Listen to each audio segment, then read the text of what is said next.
बिस्मिल्लाहिर्रहमानिर्रहीम। इस लेक्चर में मैं सब्जेक्ट वर्ब एग्रीमेंट के एमसीक्यूज़ डिस्कस करूँगा। 18 एमसीक्यूज़ में पिछले लेक्चर्स में डिस्कस कर चुका हूँ। एमसीक्यू नंबर 19 में इस लेक्चर में डिस्कस करूँगा। Choose the correct option. MCQ number 19 का इंस्ट्रक्शन है 4 ऑप्शंस गिवन है। इन 4 ऑप्शंस में से एक ऑप्शन करेक्ट है, उसको सेलेक्ट करना है, बाकी 3 ऑप्शंस में मिस्टेक है। ऑप्शन ए देखिए, the police man have arrested the criminals. Police man एक सिंगुलर नाउन है।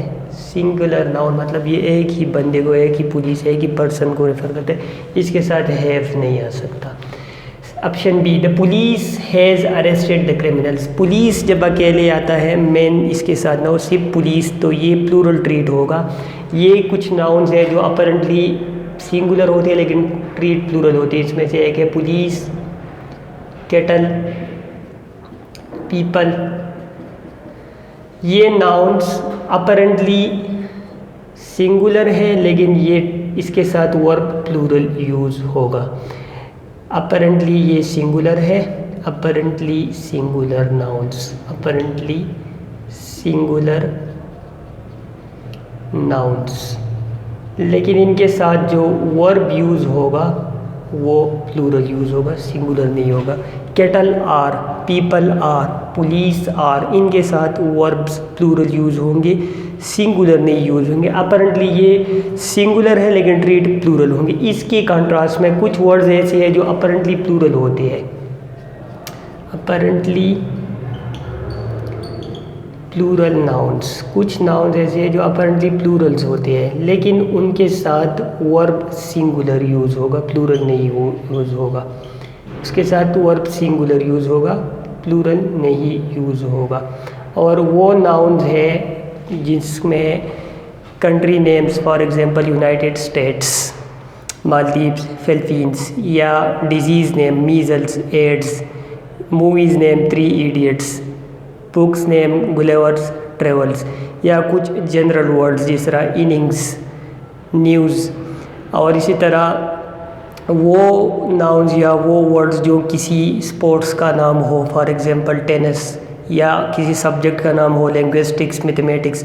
तो ये जितनी भी नाउन है ये अपरेंटली प्लूरल है लेकिन इनके साथ वर्ब सिंगुलर यूज़ होंगे, प्लूरल नहीं यूज़ होंगे।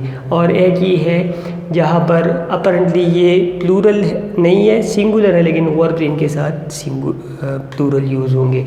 तो पुलिस के साथ, पुलिस यहाँ पर इनमें से एक नाउन है तो इसके साथ हैज़ नहीं, इसके साथ हैव आना चाहिए था। अब पुलिस मैन या पुलिस मैन, MAN MEN, इसमें तो डिफरेंस ये तो सिंगुलर है, एक बंदे को ये मल्टीपल, तो इसके साथ तो हैज़, इसके साथ have. Police have correct option है, option number D. The police, police के साथ हैव यूज हुआ, arrested the criminals. Police, people, cattle, gentry, folk, poultry, ये नाउन्स ऐसे हैं जो अपरेंटली सिंगुलर है लेकिन इनके साथ वर्ब्स प्लूरल यूज़ होते हैं। तो इसलिए यहाँ पर पुलिस के साथ हैज़ नहीं आ सकता, पुलिस के साथ हैव ये करेक्ट ऑप्शन है। अब ये दोनों ऑप्शंस क्यों इनकरेक्ट है? इसमें ये कि ये पुलिस मैन, ये जो सिंगल बंदा मैन सिंगुलर है इसलिए इसके साथ हैव नहीं आ सकता, हैज़ आना चाहिए। पुलिस मैन ये प्लूरल, इसके साथ हैज़ नहीं है, इसके साथ हैव। ये तो अलग है कि सिर्फ पुलिस मैन अगर आ जाए, पुलिस मैन, ये तो सिंगुलर होगा। और अगर पुलिस मैन आ जाए MEN वाला तो ये फिर प्लूरल होगा, ये मल्टीपल बंदों को रेफर करेगा। लेकिन अगर सिर्फ पुलिस अकेले आए तो ये प्लूरल ट्रीट होगा, इसके साथ वर्ब प्लूरल यूज़ होगा, जिस तरह केटल, पीपल, और वो नाउन्स जो अपरेंटली सिंगुलर होते हैं लेकिन ट्रीट प्लूरल होंगे। Sentence number 20, choose the correct option. 4 option में से करेक्ट ऑप्शन को सेलेक्ट करना है। अ man with dreams need a lady who believe. Who need a lady who believe. A man with dreams, ये जो पार्ट है ये सब्जेक्ट है। Who, a man with dreams, a man with dreams, need नहीं यहाँ तक। Who need a lady who believe a man with dreams, ये subject है क्योंकि ये हमें सेंटेंस के स्टार्ट में हु आंसर कर रहा है। ह्यूमन बींग्स के लिए हु, नॉन ह्यूमन बींग के लिए, नॉन लिविंग के लिए व्हाट का आंसर हमें देगा सब्जेक्ट। अब इस सब्जेक्ट में 2 वर्ड्स हैं, एक है अ मैन, दूसरा है ड्रीम्स। Word 1, word 2। रूल हमने पढ़ा था कि अगर सब्जेक्ट में दो वर्ड्स हो, एक से ज़्यादा वर्ड हो, वर्ड वन वर्ड टू, उस केस में verb according to the first या according to the second noun use होगा, ये डिसाइड करेगा जो वर्ड इनके मिड में आएगा। तो रूल हमने पढ़ा था कि अगर not only but also, neither, nor और आइदर आर, ये तीन कम्बिनेशन के जो वर्ड्स है, ये अगर उन दो नाउन्स को या प्रोनाउंस को ज्वाइन करते हैं, उस केस में हम जो वर्ब है वो according to the second word use करेंगे। For example, not only the students but also the teacher was available। अब यहाँ पर not only और बट आल्सो ने ज्वाइन किया है दो वर्ड्स को सब्जेक्ट पोजीशन पे, एक है स्टूडेंट्स जो कि प्लूरल है, एक है टीचर जो कि सिंगुलर है। तो रूल ये था कि इस तरह के केसेस में हम जो वर्ब है वो according to the second noun या जो प्रोनाउन हो according to the second word use करेंगे। तो according to the second word use करेंगे तो ये जो पार्ट है नॉट ओनली द स्टूडेंट्स से लेकर बट आल्सो तक, इस पार्ट को हम रिमूव करेंगे क्योंकि इससे हमारा कोई कंसर्न नहीं है। जब इससे कोई कंसर्न नहीं है तो MCQ में ट्रिक अप्लाई करनी होती है। ट्रिक हम ये अप्लाई करेंगे, टेक्निक अप्लाई ये करेंगे, इस पार्ट को हम ख़त्म करेंगे क्योंकि इसका कोई कंसर्न ही नहीं है। ये वर्ब नहीं डिसाइड कर रहा कि सिंगुलर यूज़ हो गया प्लूरल, नहीं डिसाइड कर। जब नहीं डिसाइड कर रहा इस पार्ट को हम रिमूव करेंगे। अब सेंटेंस पढ़ेंगे, द टीचर वाज अवेलेबल। अब गलती की गुंजाइश ही नहीं है, द टीचर के साथ वर्ब नहीं आ सकता, द टीचर के साथ वाज आ सकता है। इसी तरह मैं एक और एग्जांपल दूँ इस पे। लेट सपोज मैं सेंटेंस लिख दूँ, either the members or the panel is या are against him। अब सेंटेंस देखिए, हु इज या are against him, either the panel और either the members are the panel. अब ये सब्जेक्ट है, इस सब्जेक्ट में मेंबर्स वर्ड 1 है और पैनल वर्ड 2 है, दो वर्ड्स है। अब अगर हम मेंबर्स के अकॉर्डिंग लगाते हैं तो आर आना चाहिए और अगर पैनल के अकॉर्डिंग लगाते हैं तो एज आना चाहिए। तो इस तरह के केसेस में रूल ये है कि जो वर्ड बाद में आएगा वो डिसाइड करेगा, वो सिंगुलर तो वर्ब सिंगुलर, वो प्लूरल तो वर्ब प्लूरल। तो वर्ड 1 से हमारा कंसर्न है, वर्ड 2 से कोई कंसर्न नहीं है, तो वर्ड ये जो पार्ट है इसको हम रिमूव करेंगे। अब सेंटेंस पढ़ेंगे, the panel is against him, panel के साथ आर नहीं आ सकता, एज आ सकते। अब कोई गुंजाइश ही नहीं है गलती की। एक और एग्जांपल में दे दूँ, नीदर नॉर वाली। That suppose neither the management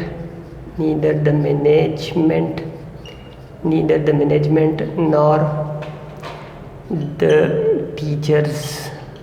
the teachers has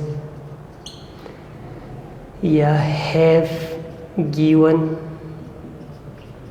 any reason। Neither the management nor the teacher has given any reason, ये सब्जेक्ट है, हैज़ या हैव गिवन एनी रीज़न। अब ये सब्जेक्ट में मैनेजमेंट सिंगुलर है, word 1 है, teachers plural है, word 2 है, नीदर नॉर ने ज्वाइन किया है। अब अगर हम टीचर्स के अकॉर्डिंग लगाते हैं हैव आना चाहिए, मैनेजमेंट के अकॉर्डिंग नहीं लगाना चाहिए है। इस तरह के सेंस में डिसाइड करेगा जिन वर्ड्स ने इनको ज्वाइन किया है। यहाँ पर नीदर नॉर ने ज्वाइन किया है, तो वर्ड 2 से हमारा कंसर्न है, वर्ड 1 से कोई कंसर्न नहीं है, तो इस पार्ट को हम रिमूव करेंगे क्योंकि ये नहीं डिसाइड कर रहा कि वर्ड सिंगुलर या प्लूरल, ये वर्ड डिसाइड कर रहा है। तो अब हम आगे पढ़ेंगे, द टीचर्स के साथ हैज़ नहीं आ सकता, टीचर्स के साथ हैव आना चाहिए। अब गलती की कोई गुंजाइश ही नहीं है, the teachers have given any reason.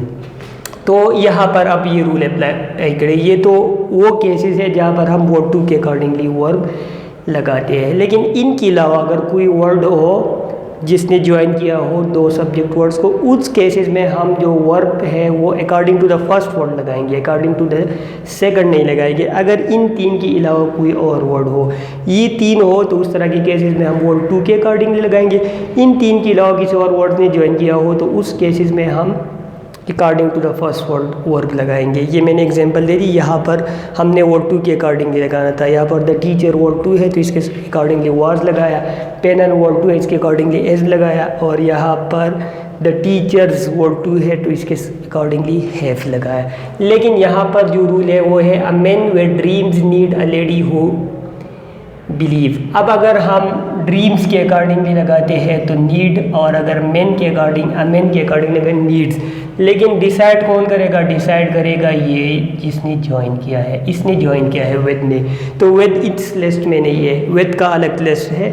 इसके अलावा जितने भी वर्ड्स हैं वो इस लिस्ट में है। तो इसमें है with, together with, along with, besides, in addition with. इनके अलावा जितने भी वर्ड्स हैं वो इस लिस्ट में आते हैं जहाँ पर हम according to the first verb या हेल्पिंग वर्ब लगाते हैं। First word singular, verb singular, first word plural, verb plural. तो मेन ये जो वर्ड है, हम इसके वर्ड वन से हमारा कंसर्न है तो वर्ड टू को हम ख़त्म करेंगे, ट्रिकी अप्लाई करेंगे। अब सेंटेंस पढ़े, a man need, a man need नहीं आ सकता, अ मैन नीड्स आना चाहिए, तो ये तो सेंटेंस रॉन्ग हो गया। A man need a lady who believe. इसमें एक और रूल भी है। एक और रूल क्या था कि अगर हु विद दैट से पहले नाउन हो, जिस तरह यहाँ पर अ लेडी है, और इसके बाद वर्ब हो जिस तरह यहाँ पर बिलीव है, तो उसका भी सिंपल रूल है, हु को ख़त्म करे। अब सेंटेंस पढ़े, अ लेडी बिलीव नहीं आ सकता, अ लेडी बिलीव्स आना चाहिए था। हु विद दैट से पहले जो नाउन होगा वो हु विद दैट से पहले वाला वर्ब डिसाइड करेगा, सिंगुलर सिंगुलर, प्लूरल प्लूरल। उसका तरीका ये है, हु या विद दैट को ख़त्म करे। अब सेंटेंस पढ़े, अ लेडी बिलीव नहीं आ सकता। सेंटेंस ऑप्शन बी देखिए, a man with dreams needs a lady who beliefs. इस पार्ट को हम ख़त्म करेंगे क्योंकि ये नहीं डिसाइड कर रहा वर्ब, ये वर्ड वन डिसाइड कर रहे हैं। अ मैन नीड्स बिल्कुल करेक्ट है। अ लेडी ये ख़त्म करे, अ लेडी बिलीव नहीं आ सकता, अ लेडी बिलीव्स आना चाहिए था, तो ये भी इनकरेक्ट हो गया। ऑप्शन सी देखिए, अ मैन विद ड्रीम्स, ये पार्ट को ख़त्म करें क्योंकि ये कोई कंसर्न नहीं रखता सब्जेक्ट का अकॉर्डिंगली वर्ब लगाने का। तो इसके साथ अब अमेन के साथ नीड्स बिल्कुल करेक्ट है। अ lady who beliefs, who co ख़त्म करे, अब लेडी बिलीव्स ये भी बिल्कुल करेक्ट है। C is the correct option.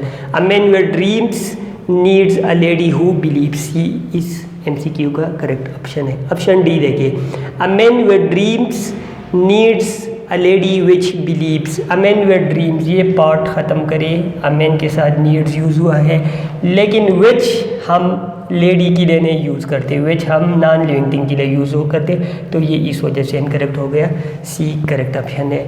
Who which that relative pronouns है, हु ह्यूमन बींग्स के लिए, विच नॉन ह्यूमन बींग्स के लिए, और दैट दोनों के लिए यूज़ कर सकते हैं, ह्यूमन बींग्स के लिए, नॉन ह्यूमन बींग्स के लिए भी। इसका रूल ये है कि अगर इससे पहले नाउन हो तो वो नाउन इसके बाद आने वाला वर्ब डिसाइड करेगा। Noun singular, verb singular, noun plural, verb plural. यहाँ पर देखिए, लेडी, आ लेडी सिंगुलर है, हु से पहले, तो इससे पहले वर्ब भी सिंगुलर, बिलीव्स। लेकिन इसका सिर्फ एक ही एक्सेप्शन है, और वो ये है कि जब द ओनली वन आ जाए। Let's suppose the only one of the ladies who appreciates the struggle is from, let's suppose, America। अब चूँकि द ओनली आया है सेंटेंस के स्टार्ट में, द ओनली वन सेंटेंस के स्टार्ट में आया है, of the ladies who appreciates, तो अब ये रूल नहीं अप्लाई होगा हु विद दैट से पहले वाला। अब देखिए, हु से पहले लेडीज़ प्लूरल है, हु से पहले लेडीज़ प्लूरल है, लेकिन हु के बाद हम अप्रिशिएट नहीं लगाएंगे, प्लूरल वर्ब नहीं लगाएंगे, अप्रिशिएट्स सिंगुलर वर्ब लगाएंगे। उसकी रीज़न ये है कि सेंटेंस के स्टार्ट में द ओनली आया है। जब सेंटेंस के स्टार्ट में द ओनली वन आ जाए तो फिर ये रूल नहीं अप्लाई होगा, हु विद से दैट से पहले वाला नाउन जब वर्ब डिसाइड करता है, हु विद दैट से बाद वाला वर्ब। किस केस में? जब द ओनली वन आ जाए। मैं एक और एग्जांपल देता हूँ इसका। The only one of the students who qualifies the test is. अब मैंने क्वालिफाइज यूज़ किया, हालांकि हु से पहले स्टूडेंट्स है। इसकी रीज़न क्या है? क्योंकि सेंटेंस के स्टार्ट में द ओनली वन है। अब द ओनली वन निकालना है। One of the students who qualify. अब क्वालिफाई द ओनली अगर ना हो तो फिर यही रूल अप्लाई होगा, हु विद दैट से पहले जो नाउन आता है वो डिसाइड कर। लेकिन अगर द ओनली वन आ जाए तो फिर रूल यही है। मैं एक और एग्जांपल देता हूँ इसका। लेट सपोज मैं कहता हूँ one of the teachers who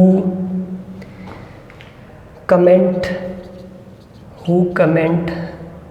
on his performance। आगे हम जो भी सेंटेंस लगाए, वन ऑफ द टीचर्स। अब देखिए टीचर्स है, प्लूरल है, हु से पहले टीचर्स प्लूरल है, तो यहाँ पर मैंने कमेंट लगाया, कमेंट्स नहीं लगाया।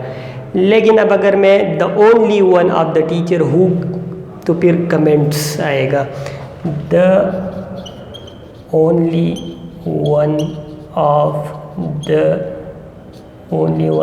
द टीचर्स हु, फिर कमेंट्स। अब कमेंट्स, इसकी रीज़न क्या है? क्योंकि सेंटेंस के स्टार्ट में द ओनली है। द ओनली ना हो तो फिर वही रूल है, हु से पहले टीचर्स प्लूरल है तो यहाँ पर कमेंट आएगा, कमेंट्स नहीं आएगा। अब यहाँ पर हु से पहले वही टीचर्स प्लूरल है, लेकिन चूंकि स्टार्ट में द ओनली है तो यहाँ पर कमेंट नहीं आएगा, प्लूरल नहीं आएगा, कमेंट्स आएगा, सिंगुलर आएगा। मज़ीद MCQ में बाकी टॉपिक्स के डिस्कस करूँगा नेक्स्ट लेक्चर में। ये सब्जेक्ट और एग्रीमेंट के MCQs थे, रूल्स मैंने डिस्कस कर दी, फिर उन रूल्स को मैंने MCQs पे अप्लाई किया।